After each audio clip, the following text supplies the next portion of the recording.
Kurse ju, dashamirësit e Parashevisimakut, ju që nuk lini pa thënë fjalë të ndryshme, që nxirrni fajtor, që më bëni dhe mua fajtor ku mbroj këta fajtor, thjesht e lexoj një deklarat të ti, që ndoshta nuk mendoj fare si ai.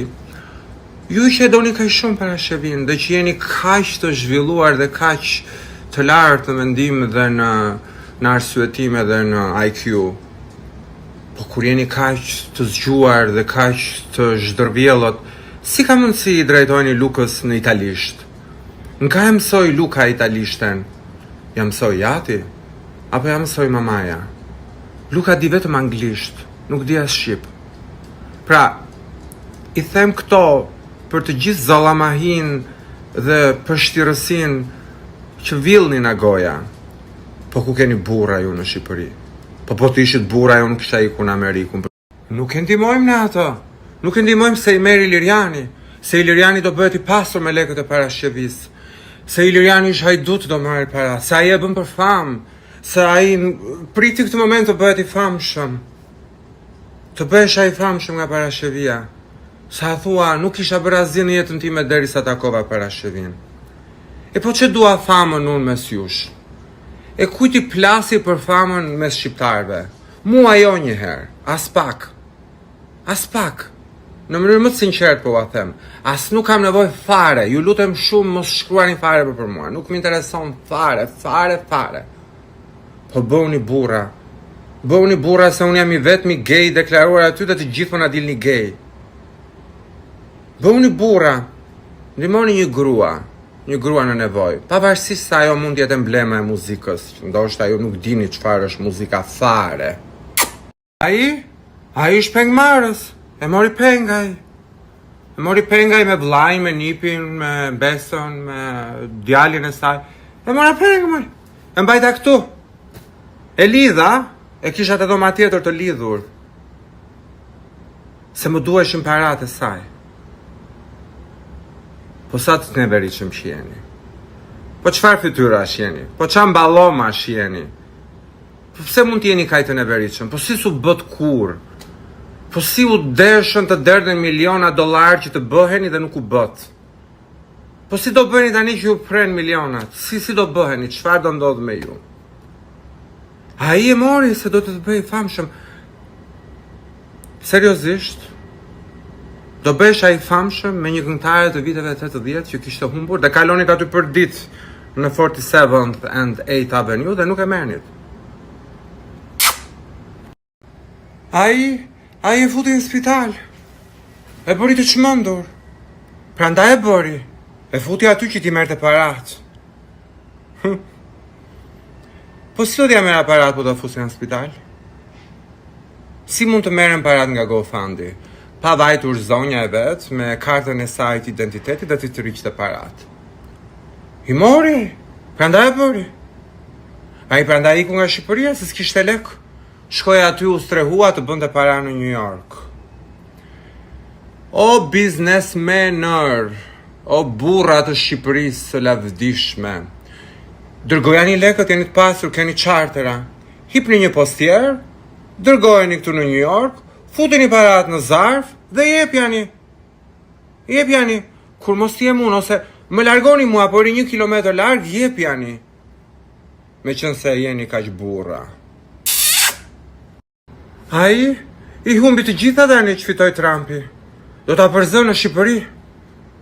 Ai nuk e meriton më të ri aty. Ai ishi neveritshëm, është vemje, duhet të vdes, ta vrasim. Po jo. Jo që s'iki, po dhe sigur të iki jam si zonjë në Shqipëri. Jam si zonjë. Kam vilë, kam shtëpi, apartamente, kam bodyguard.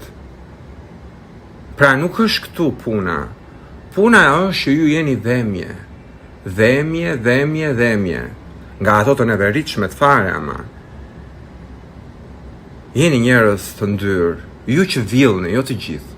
Po ju që villni, jeni thjesht një dhemje. Dhe jeni që të gjithë, po që të gjithë, që nga 100 vjeç e poshtë, vetëm për klikime e keni mendjen. Sa ajo ju djeg. Ai mori klikime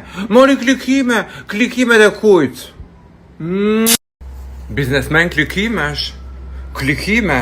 Hajtë të mblidhemi ta bëjmë për klikime. Do ta marrim ne, do t'i bëjmë këtë, do t'i bëjmë atë. U zhduken. Burrat e dheut, të gjithë burrat e dheut të Shqipërisë, me shpatën e Skënderbeut në dorë. Neve, e mori ai gay. Çvajti me atë bëqën. Prandaj se ndihmojmë, po i thoshim para shefis mos u merr me atë bëqën. Merr me ne me shpatën.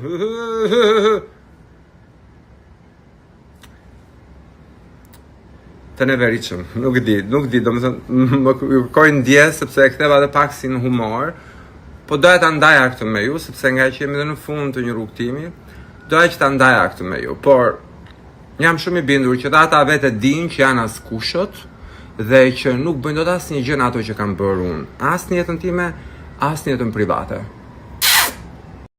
Por më e bukura ishte që u kapën me orientimin tim seksual. Edhe ngellën aty, si gjithmonë aty u djeg.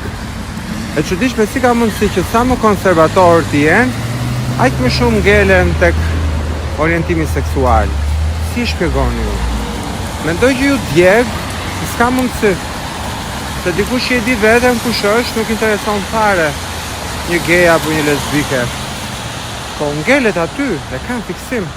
Historikisht, gjithë ata që më kanë goditur publikisht, më kanë gjuajtur privatisht në Instagram, më kanë shkruar, më kanë dërguar pjesë të trupit. Po e çuditshme është, jam pa fjalë. Dhe mendoj që sa më konservatore të jetë shoqëria, aq më shumë gay ka ai vend. E kanë personale pra. E kanë vendosur tani tutje sa të drejtohen me gjuhën shqipe. Çdo gjë që do të bëjnë në gjuhën shqipe, do ta mbyll me një puthje. Ja kam dhënë dikujt një konservatori idiot para shumë vitesh live në një televizion, një puthje. I ngeli fiksim, i ngeli mendja. U turbua fare. Se që mblodh pasate me ca gratë të tjera konservatore në këto gratë që bjen më shumë të lesbiket se janë gratë që kanë tipare burrash, të flasin më shumë për burrat se për gratë. Edhe më bëri shumë përshtypje që ngeli fiksim, puthja që i dhash. Kështu që ka pas kohë që nuk i kam puthur këta perverset e fshet aty në Shqipëri, do t'i puth tani, u pa puna, të qetësohen. Po harojnë që ka dhe një gjë tjetër që mund të bëjnë, mund të masturbojnë, është më thjesht.